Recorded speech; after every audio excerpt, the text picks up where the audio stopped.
अब मेरा ख्याल तबीयत साफ हो गई है। होश हवास उड़ गए थे बिल्कुल है। और ड्रामा कर रहे थे कि और भंगड़े कर रहे थे जीत के। उससे जो इलाके में रेडियो एक्टिविटी रेडियो धर्मिता बढ़ जाती है, तो ज्यादा डांस ना करें। जिहाद, फसाद, कत्लो गारत, खूना खच्चर के सिवा ये कुछ सोचते ही नहीं। सर, पाकिस्तान ने बीएसएफ के उस जवान को जो भटक कर चले गए थे वापस देने का निर्णय ले लिया है, जिसे कल तक वो अपने यहाँ पहुंचा हुआ ही नहीं बताते थे। हाँ। ये देखिए, अब मेरा ख्याल तबीयत साफ हो गई है। होश हवास उड़ गए थे बिल्कुल है।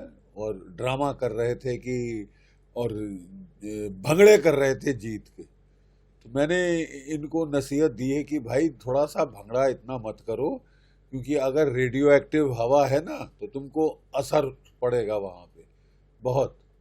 सुना है ना आपने कि वहाँ पे इस्लामाबाद और रावलपिंडी के बीच में जो सरगोदा जो अपनी इनकी एयरफील्ड थी चकलाला है, वहाँ पे कुछ गलती से या सही सटीक निशाना लगाकर वो इनके जो न्यूक्लियर स्टोरेज डंप थे वो उड़ गए हैं लगता है। न्यूक्लियर स्टोरेज डंप में जो बॉम्ब, न्यूक्लियर बॉम्ब इन्होंने रखे थे भारत पे दागने के लिए, उनको निस्तनाबूत कर दिया गया है।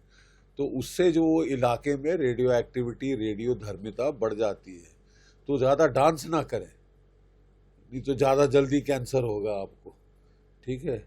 और मुझे खुशी है कि थोड़ी अकल आ रही है, शांति का सोच रहे हैं, नहीं तो सिवाय जिहाद, फसाद, कत्लो गारत, खूना खच्चर के सिवा ये कुछ सोचते ही नहीं। अपने लोगों का सोचो, अपनी इकोनॉमी का सोचो। भट्टा बैठ गया है, भीख मिलती जाती है। गनीमत है कि $2 बिलियन आपको मिल गए, तो फौज को मत मत मत लगाने दो जाके, फट से वो खिलौने खरीद के आएंगे और गरीबों को कख नहीं मिलेगा। गरीबों को बेचारों को 2 रोज की रोटी नहीं मिल रही, उधर पर सारा फौज खा रही है इनका। जो $2 बिलियन आए हैं ना, वो इनकी फौज ना खा जाए। ये शहबाज शरीफ को उसका फर्ज है कि वो अपने लोगों को दे और अब फौज की ये जो है चमचागिरी बंद करे। ठीक है। मुझे बहुत खुशी है कि हमारा लड़का वापस आ गया। और कई बारी मन में ख्याल आता है, अगर हमारे पास इनके और भी हैं, सुना है कंफर्म तो नहीं है लेकिन उड़ती फिरती खबर है कि है, तो हम कुलभूषण यादव को भी वापस मांगे। We should exchange. अगर हमारे पास इनका प्रिजनर है कोई, तो या प्रिजनर्स हैं, तो वी शुड एक्सचेंज। अभी तक मैंने सुना तो नहीं है, लेकिन उड़ती फिरती लग रही है कि कोई पायलट शूट डाउन हुआ था कभी, और वो हमारे पास है, और एक नहीं ज़्यादा। सो वो भी चाय पिलाने का टाइम आ गया है। और अगर हम उसको कुलभूषण यादव के साथ एक्सचेंज कर लें तो बहुत अच्छा हो। तो बड़ी जीत होगी। बहुत बड़ी जीत है, बहुत बड़ी। प्रधानमंत्री ने आदमपुर एयरबेस पर जाकर क्या एक मैसेज दिया है खासकर? बहुत अच्छा सवाल। देखिए, सबसे पहले प्रधानमंत्री ने आदमपुर, जो कि हमारा मोस्ट इम्पॉर्टेंट बेस है वेस्टर्न सेक्टर में, वहाँ उसके ऊपर पाकिस्तान नाच नाच के कह रहा था कि हमने तो धज्जियाँ उड़ा दी, वहाँ पे जो S-400 मिसाइल लगे हैं उनके ऊपर खच्चे उड़ा दिए, कुछ नहीं बचा, वाह वाह वाह ये लोग कर रहे थे। और तभी प्रधानमंत्री जी वहाँ गए, C-130 प्लेन में लैंड किए वो, और बड़ा भारी जहाज़, मतलब दिखाने के लिए कि हमारी रनवे शनवे बिल्कुल ठीक है, सब कुछ ठीक है। और पीछे बड़ी शानदार तरीके में आकाश के अगेंस्ट वहाँ पे S-400 triumph surface to air missile, the crown jewels हैं जो हमारी एयरफोर्स के, आर्मी के, एयरफोर्स के, हमारे एयर डिफेंस के, जिन्होंने लाजवाब काम किया है, लाजवाब काम किया है। और कहा जा रहा है कि शायद हम और खरीदेंगे ये वाला। और हमारे आकाशिस ने बड़ा अच्छा काम किया है। MiG-29 कह रहे थे हमने मार दिया है, एक कोई कह रहा है, ये वो फालतू के जिसको बोलते हैं ना लपेटे जाओ, हमारे बच्चे करते हैं ना कि कहानियां सुनाए जाओ, तो वही है। दिल को ख्याल अच्छा है गालिब, दिल बहलाने के लिए कि तुमने एयरफोर्स की ये किया वो किया, लेकिन सबने सुन लिया है। उस ऑस्ट्रियन है वो एक्सपर्ट, टॉम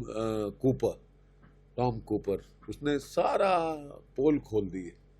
उसने बताया है कि किस तरह इंडियन एयरफोर्स ने इनके तो धजिया उड़ा दी, 11 बेस हिट किए, न्यूक्लियर स्टोरेज साइट को हिट किया, और ये कख नहीं कर पाए।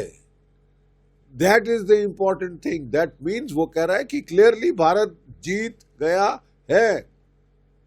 बस हमारा यही था प्रधानमंत्री जी से कि प्रधानमंत्री जी ये दिल मांगे मोर बना रहा, 2-3 दिन और रगड़ दीजिए, ताकि मतलब अगले 10 साल, 15 साल, 20 साल के लिए शांति हो जाए। ठीक है, ये दिल मांगे मोर, ये दिल मांगे मोर।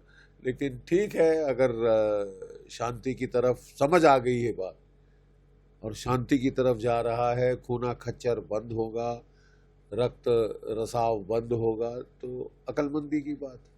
क्या शहबाज शरीफ भी ऐसे अपने एयरबेस पे जाके दिखा सकते हैं?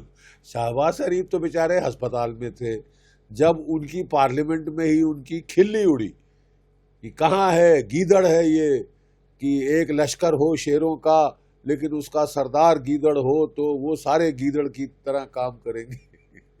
गीदड़ की तरह तो काम किया है, ठीक है।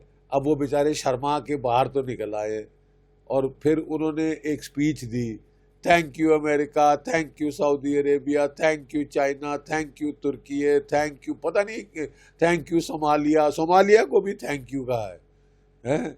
और मतलब इनकी तो दिमागी हालत, बैलेंस मतलब हिल गया था। संतुलन, जो दिमागी संतुलन है इनके लीडरों का, सोमालिया, उसको भी ये थैंक यू कह रहे थे कि थैंक यू सोमालिया। और ये why did you start it? अगर नहीं सह सकते थे, अगर मार ही खानी थी तो शुरू क्यों किया? ठीक है, लेकिन अब मुझे विश्वास थोड़ा आ रहा है कि सबक हमारे जो स्टूडेंट हैं वो सीख गए। जो हमारी फौज ने पाठ पढ़ाया है वो समझ आ गया है, लगता है। It is sinking in slowly. अगर आप ये वीडियो YouTube पर देख रहे हैं तो हमारे चैनल को सब्सक्राइब करें और बेल आइकन को दबाना ना भूलें। अगर आप Facebook पर ये वीडियो देख रहे हैं तो हमारे पेज को लाइक करें।